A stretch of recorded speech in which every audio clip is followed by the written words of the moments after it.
Europe হয়েছে, western কান্ট্রিগুলো ভদ্র হয়েছে, আজকের সমাজ ব্যবস্থা এত সুন্দর হয়েছে রাসূল সাল্লাল্লাহু আলাইহি ওয়াসাল্লামের জীবনী পড়ার কারণে। যারা দ্বীনের কাজে আগ্রহী না বা দাওয়াত দিতে চায় না, তাদের ব্যাপারে বর্তমান সময়ে কী ধরনের বা পদক্ষেপ নেওয়া হতে পারে, যদি ইসলামী সমাজ ব্যবস্থা থাকে তাহলে তাদের জন্য কীরকম শাস্তি হতে পারত, কীরকম সিদ্ধান্ত আসতো। বৈবৃত্তের আজকের পর্যালোচনা সভায় আমি মোহাম্মদ মনির কাদের এসপি আপনাদের সামনে রিভিউ করছি মাওলানা মোহাম্মদ উসমান গনি মুদাজ্জিলুল আলীর সিরাত হায়াতুন নবী নামক এই সিরাত গ্রন্থটির ছোট্ট একটি অংশ।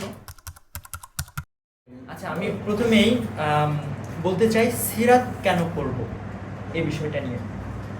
সিরাত কেন পড়ব এটা যদি বলতে চাই তাহলে অনেকগুলো কথা বলতে হয়, স্পেসিফিক কয়েকটা বিষয়ে একটু মনোযোগ আকর্ষণ করার চেষ্টা করব। প্রথম কথা হচ্ছে, মুসলমানরা পড়ার আগে বা মুসলমানদের কথা বলার আগে আমাকে বলতে হবে ইউরোপ কান্ট্রির কথা। ওয়েস্টার্ন কান্ট্রিগুলোতে 14 শতকের আগ পর্যন্ত সিরাত গ্রন্থ অনুবাদ করা পড়া একেবারে নিষিদ্ধ ছিল।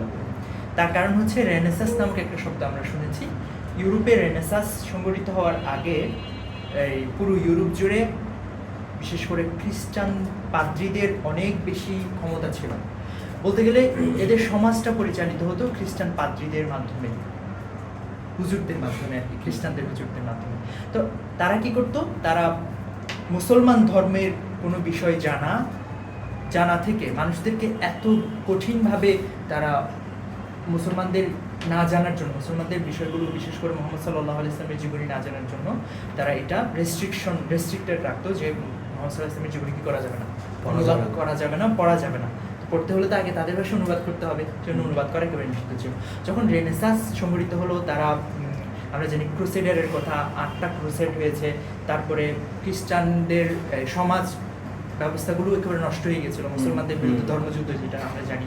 তো ক্রুসেডের পরে হচ্ছে এখানে রেনেসাস সংগঠিত হয়েছে। আমরা জানি আরেকটা কথা, মধ্যযুগীয় ভাবে মানুষকে অত্যাচারের কথা আমরা শুনে থাকি, অর্থাৎ মধ্যযুগীয় কায়দায়, মধ্যযুগীয় পন্থায় মারার কথা আমরা শুনে থাকি। এখানে একটু ছোট্ট করে একটু অন্যদিকে আমি আপনাদের মনোযোগ আকর্ষণ করি। কিছুদিন আগে তুফাজ্জল নামক যে ছেলেটাকে মারা হয়েছে, এটাকে পত্রিকা টুইস্ট করার সময় বলে থাকে বা বলার চেষ্টা করেছে যে এটা মধ্যযুগীয় পন্থায় যাকে মেরেছে, বা কোনো একটা ঘটনা যখন, কোনো একটা বর্বর ঘটনা যখন আমাদের সামনে আসে তখন আমরা সেটাকে বলি মধ্যযুগীয় পন্থায় মারা। তখন তারা মধ্যযুগীয় পন্থা মানে যারা ইসলাম বিদ্বেষী আছে তারা বলতে চায় যে মধ্যযুগীয় মুসলমানদের যে মুঘল সাম্রাজ্য বা আব্বাসীয় খেলাফত কিংবা পৃথিবীতে মুসলমানদের কিন্তু মধ্যযুগে কি ছিল, একেবারে প্রভাব ছিল, কিন্তু ওয়েস্টার্ন কান্ট্রিতে না। ওয়েস্টার্ন কান্ট্রিতে খ্রিস্টানদের যে আধিপত্য ছিল এবং অন্যায়ভাবে যারা সাধারণ মানুষের উপর যে আধিপত্য বিস্তার করতো সেটাকে বলা হয় মধ্যযুগীয় বর্বরতা, নির্যাতন। এটা কোনোভাবেই মুসলমানদের ইতিহাসের সাথে মধ্যযুগের যে ভাবধারাটা বা একটি নেগেটিভ সেন্স অ্যাড করা হয়, এটা কিন্তু মুসলমানদের সাথে যায় না, বরং কাদের সাথে যায়, খ্রিস্টানদের সাথে যায়, ওয়েস্টার্ন কান্ট্রিগুলোর সাথে যায়। তো আমি এটা এই জন্য আনলাম যে মধ্যযুগটাকে পেরুতে রেনেসাস সংগঠিত করতে হয়েছে। তো এই রেনেসাসের পরপরেই কিন্তু তাদের মুক্ত চিন্তার যে কথাবার্তাগুলো আসে বা অন্য ধর্মকে জানা, খ্রিস্টান পাদ্রীরা এতদিন পর্যন্ত মুসলমান ইসলাম সম্পর্কে তাদের জনগণকে জানতে দেয়নি। তো এই রেনেসাস সংগঠিত হওয়ার পরে হচ্ছে রাসূল সাল্লাল্লাহু আলাইহি ওয়াসাল্লামের জীবনী একেবারে বৃহৎ আকারে ইংরেজি ভাষায় বা অন্যান্য যে সমস্ত ভাষা আছে, ফ্রান্সের ভাষাগুলোতে এই অনুবাদ করা হচ্ছিল। তো তারপর থেকে কিন্তু তারা ধীরে ধীরে মুহাম্মদ সাল্লাল্লাহু আলাইহি ওয়াসাল্লামের যে জীবন, মহৎ জীবন, এটাকেই কিন্তু তারা কি করেছে, আত্মস্থ করেছে। এবং ধীরে তারা যখন নিজেদের মধ্যে, নিজের কালচারের মধ্যে মুহাম্মদ সাল্লাল্লাহু আলাইহি ওয়াসাল্লামের জীবনীগুলো এই কি করতেছিল, শিক্ষাগুলো নিচ্ছিল, তখন থেকেই মুসলমানরা হারাতে শুরু করেছে। অর্থাৎ এই দিক থেকে তারা মুহাম্মদ সাল্লাল্লাহু আলাইহি ওয়াসাল্লামের শিক্ষাগুলো নিচ্ছিল আর অন্য দিক থেকে আমরা সেই শিক্ষাগুলো থেকে বেরিয়ে আসতেছিলাম, এমনটা হয়েছে। আচ্ছা, তো এখন সেজন্য এই একেবারে সহজ কথায় বলতে গেলে ইউরোপ হয়েছে, ওয়েস্টার্ন কান্ট্রিগুলো ভদ্র হয়েছে, আজকের সমাজ ব্যবস্থা এত সুন্দর হয়েছে রাসূল সাল্লাল্লাহু আলাইহি ওয়াসাল্লামের জীবনী পড়ার কারণে। এটা আমরা দাবি করতেই পারি, কারণ এটা ঐতিহাসিকভাবে স্বীকৃত এবং সত্য একটা তথ্য। এবং তুমি যেটা বলেছিলে, মানে মধ্যযুগে সিরাত পড়া নিষিদ্ধ ছিল, কিন্তু এখন দেখা যাচ্ছে ওরা খ্রিস্টান হয়ে নবীর জীবনী লিখতেছে স্বয়ং অনেক। হ্যাঁ, তাদের লিখিত অনেক জীবনী আছে। আমরা জানি হিস্ট্রি অফ অ্যারাবসের কথা, পিকে হিট্টি, সে তো পুরো আরব জাতির ইতিহাসই লিখেছে খুব চমৎকার ভাবে। তারপরে আমরা হান্ড্রেডসের কথা জানি, ঠিক আছে, মাইকেল এইচ হার্ট তিনি লিখেছেন the smart with the Mohammad, অনেকেই লিখেছে। আচ্ছা, তো এই বইটা সম্পর্কে ধারাবাহিক ঘটনা বলার আগে আমি যে আমার অনুভূতি সেটা প্রকাশ করি। সেটা হচ্ছে অনেক বই পড়তে গেলে আমাদের কঠিন লাগে, শব্দগুলো তারা যেভাবে সাজান, বাক্যগুলো যেভাবে সাজান, অনেক বই হয় কি মানে হচ্ছে প্রথম দিকে বাক্য অনেক বড় হয়ে যাওয়ার কারণে প্রথম দিকে কি পড়েছি সেটা শেষের দিকে গেলে বাক্যটা লম্বা হওয়ার কারণে ভুলে যায় কি পড়ছি, এটা আবার পড়তে হয়। তো শ্রদ্ধেয় ওসমান হুজুর তিনি লেখার সময় খুব সহজ ভাষায় লিখেন এবং বাক্যগুলো খুব বেশি বড় হয়, একেবারে সহজ ভাষায় লিখেন। প্রত্যেক পাঠক একেবারে যারা সাহিত্য পড়ুয়া তাদের থেকে শুরু করে যারা একেবারে রুট লেভেলের পাঠক তারাও যেন পড়াগুলো বুঝতে পারে, সেজন্য তিনি সেভাবে লিখেন বলে আমার মনে হচ্ছে যে খুব সহজ ভাষায় একটা সিরাত আমরা বলতে পারি।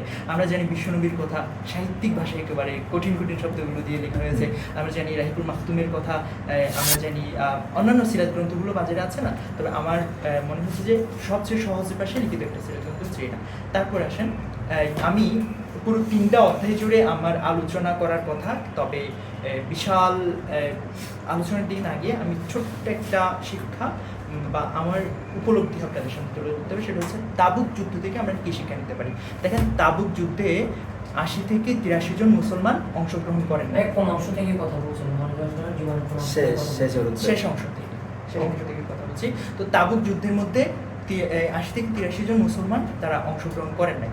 তো তন্মধ্যে 80 জন মুসলমানের ভাষ্য ছিল একরকম, আর বাকি 3 জন মুসলমান তারা কিন্তু একেবারেই বদর যুদ্ধের শুরু থেকে, একেবারে ইসলামের শুরু থেকে তারা কিন্তু মুসলমানদের সাথে ছিলেন, রাসূলুল্লাহ সাল্লাল্লাহু আলাইহি ওয়াসাল্লামের জন্য একেবারে প্রাণপণ কি ছিলেন, মানে একেবারে একনিষ্ঠ মুসলমান বলা চলে। তন্মধ্যে আমি একজনের নাম উল্লেখ করি, হযরত কাব বিন মালিক রাদিয়াল্লাহু তাআলা আনহু। হযরত কাব বিন মালিক রাদিয়াল্লাহু তাআলা আনহু সহ আরও বাকি 3 জন তারা বদর যুদ্ধে না যাওয়ার যে একেবারেই প্রকৃত কারণ সেটা রাসূলুল্লাহ সাল্লাল্লাহু আলাইহি ওয়াসাল্লামের সামনে উপস্থাপন করেছেন। বাকি 80 থেকে কম বেশি হতে পারে সংখ্যা, তারা কিন্তু বলেছেন অমুক অজুহাত দেখিয়েছেন, আমার এরকম অবস্থা, আমি দুর্বল, আমি অক্ষম, আমার টাকা পয়সা নেই, এরকম অজুহাত দেখিয়ে রাসূলুল্লাহ সাল্লাল্লাহু আলাইহি ওয়াসাল্লাম থেকে মাপ পেয়েছেন। তো কাব বিন মালিক এবং হেলাল বিন উমাইয়া রাদিয়াল্লাহু তাআলা আনহুমা এবং আরও একজন ছিলেন, এনারা 3 জন মিলে রাসূলুল্লাহ সাল্লাল্লাহু আলাইহি ওয়াসাল্লাম থেকে সামনে বলেছেন, ইয়া রাসূলুল্লাহ, আমরা যেতে পারি নাই অনেকটা আমাদের ইচ্ছার কারণে, বা আমরা এই সক্ষম হওয়ার পরেও যেতে পারি না। এটা তারা রাসূল সাল্লাল্লাহু আলাইহি ওয়াসাল্লামের সামনে তুলে দেবে, মানে রাসূল সাল্লাল্লাহু আলাইহি ওয়াসাল্লামের সামনে পেশ করেছেন। রাসূল সাল্লাল্লাহু আলাইহি ওয়াসাল্লাম বলেছেন যে তোমরা আজকে থেকে চলে যাও, তোমাদের সাথে মুসলমানদের আর কোনো কি হবে না, ইন্টারেকশন হবে না, কথাবার্তা হবে না, তোমরা আল্লাহ রাব্বুল আলামিন যতদিন পর্যন্ত তোমাদের এই ব্যাপারে ফয়সালা করছেন ততদিন পর্যন্ত তোমরা এই কি থাকবে, তোমাদের সাথে মুসলমানদের কোনো সম্পর্ক থাকবে না। তো কাব বিন মালিক বলছেন, যখন এই কথা বলার পরে মুসলমানরা যখন এই ঘটনায় জেনে গেল, বা হুজুর করিম সাল্লাল্লাহু আলাইহি ওয়াসাল্লাম যখন এই নির্দেশনা তাদেরকে দিলেন, তারা কিন্তু কাব বিন মালিক বলছেন যে আমি মসজিদে গেলে মুসলমানদের সাথে সালাম দিলে তারা সালাম গ্রহণ করতেন না, আমার সাথে কথা বলতেন না, অথচ যাদের সাথে গত 2 মাস আগেও আমার খুব ভালো সম্পর্ক ছিল, তাদের সাথে মানে এই রাসূলুল্লাহ সাল্লাল্লাহু আলাইহি ওয়াসাল্লাম এই বিধানের কারণ হচ্ছে তাদের সাথে আমার কথাবার্তা হতো না। এবং কাব বিন মালিক বলেন, আমি যখন মসজিদে যেতাম রাসূলুল্লাহ সাল্লাল্লাহু আলাইহি ওয়াসাল্লামকে সালাম দিলে হুজুর করিম সাল্লাল্লাহু আলাইহি ওয়াসাল্লাম আমার সালামগুলো গ্রহণ করতেন না। তারপরে কিন্তু তিনি বলেছেন, এরকম একটা তত্ত্ব আছে যে মসজিদে নামাজ পড়ার সময় হুজুর করিম সাল্লাল্লাহু আলাইহি ওয়াসাল্লামকে আমি খেয়াল করতাম, আমি নামাজ পড়ার সময় হুজুর সাল্লাল্লাহু আলাইহি ওয়াসাল্লাম একটু আট চোখে আমার দিকে তাকাতেন, তা আমি যখন তার দিকে তাকাতাম তখন তিনি চোখ ফিরিয়ে নিতেন। অর্থাৎ মহব্বতের ব্যাপারটা ছিল, শুধুমাত্র আল্লাহর বিধানের জন্য তিনি কি করেন নাই, রাসূলুল্লাহ সাল্লাল্লাহু আলাইহি ওয়াসাল্লাম হযরত কাব বিন মালিক বা অন্য সাহাবীদের সাথে, বাকি 3 জনের সাথে কথা বলেন নাই।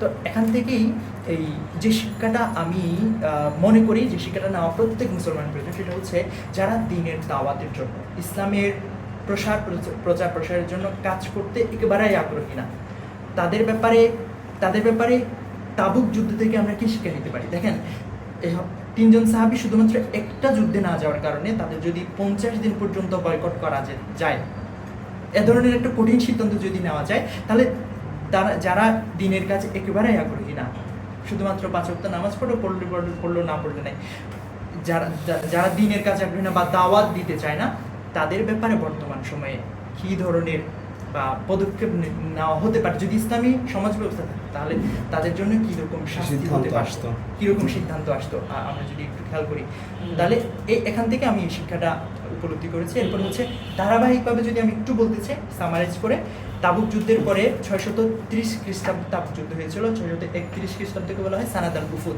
তাবুক যুদ্ধ থেকে ফিরে আসার পরে রাসূলুল্লাহ সাল্লাল্লাহু আলাইহি ওয়াসাল্লামের কাছে বিভিন্ন গোত্র থেকে মানে মানুষরা দেখা করতো, কেউ কেউ ইসলাম গ্রহণ করেছে, আবার কেউ কেউ বলেছে আমরা ইসলাম গ্রহণ করবো না, তবে আমরা জিজিয়া দিব আপনাকে।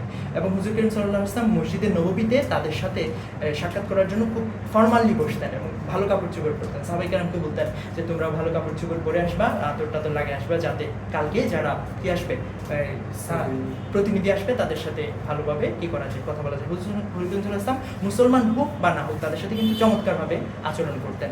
এরপরে 632 খ্রিস্টাব্দে এটা হচ্ছে রাসূল করিম সাল্লাল্লাহু আলাইহি ওয়াসাল্লামের জীবনের শেষ বছর, তখন বিদায় হয়েছে এবং রাসূলুল্লাহ সাল্লাল্লাহু আলাইহি ওয়াসাল্লাম বিদায় হজের অল্প কিছুদিন পরে দুনিয়া ইন্তেকাল করেছেন। এবং ইন্তেকালে সেই কঠিনতম যে কাহিনী সেটা তো আমরা কিছু কিছু বলে জানি। হযরত উমর ফারুক রাদিয়াল্লাহু তাআলা বলেছিলেন যে আমি মানি না রাসূলুল্লাহ সাল্লাল্লাহু আলাইহি ওয়াসাল্লাম ইন্তেকাল করেছেন, যে বলবে আমার নবীজি ইন্তেকাল করেছেন আমি তার গর্দান দুটো টুকরো করে দেব।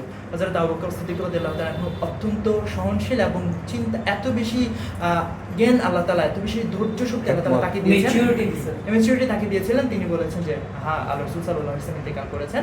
হযরত উমর রাদিয়াল্লাহু তাআলা তার কথার উপর ভিত্তি করে হচ্ছে তখন তিনি কি হয়েছিলেন, শান্ত হয়েছিলেন। এবং লোকেরা তাকে প্রশ্ন করলো এই সাহাবায়ে কেরাম যে আল্লাহ রাসূল সাল্লাল্লাহু আলাইহি ওয়াসাল্লাম কি ইন্তেকাল করেছেন, বলে হ্যাঁ ইন্তেকাল করেছেন। তখন তিনি জানাজার যে সিস্টেম, হুজুর করিম সাল্লাল্লাহু আলাইহি ওয়াসাল্লামের সাথে ঘরে কিছু মানুষ যাবে, কিছু সাহাবায়ে কেরাম যাবে, স্বাভাবিক যে নামাজ পড়ি আমরা সেভাবে নামাজ না পড়ে কিছু দোয়া দরুদ করে আবার চলে আসবে, এই সিস্টেমটা তাদেরকে শিখিয়ে দিয়েছিলেন। এভাবে হচ্ছে হুজুর করিম সাল্লাল্লাহু আলাইহি ওয়াসাল্লামের এই জীবনীটা আমরা কিছুটা হলে আত্মস্থ করতে পেরেছি। তো এই বই সম্পর্কে আমি আগেও কথা হয়েছে, আমি যেটা বলতে চাই হচ্ছে এটা একটা আখর গ্রন্থ। সিরাত বিশ্বকোষ যেভাবে বিভিন্ন তথ্য সমৃদ্ধ থাকে, এই বইটাও আমার মনে হয় যে কোনো অংশে কম না। যে সিরাত বিশ্বকোষের মুখতাসার বলা যাবে কিনা এটাকে? মুখতাসার ছোট একটা সিরাত বিশ্বকোষ বলা যায়, কারণ এত বেশি তথ্য আমার অন্য কোনো সিরাত গ্রন্থে চোখে পড়ে না। আমি দু একটা সিরাত গ্রন্থ ধরার স্পর্শ করার সুযোগ হয়েছে, কিছুটা পড়েছিও, তবে এত তথ্য এত কিতাব থেকে এত গ্রন্থ থেকে নিয়ে সিরাত গ্রন্থ ছোট আকারে, বিশ্বকোষ হলে তো অনেক বড় হয়, ছোট আকারে মানে এত বেশি তথ্য সমৃদ্ধ গ্রন্থ আমার চোখে পড়ে। সো আমি সবাইকে রেকমেন্ড করবো এই বইটা পড়ার জন্য। ভালো করে। আসসালামু আলাইকুম।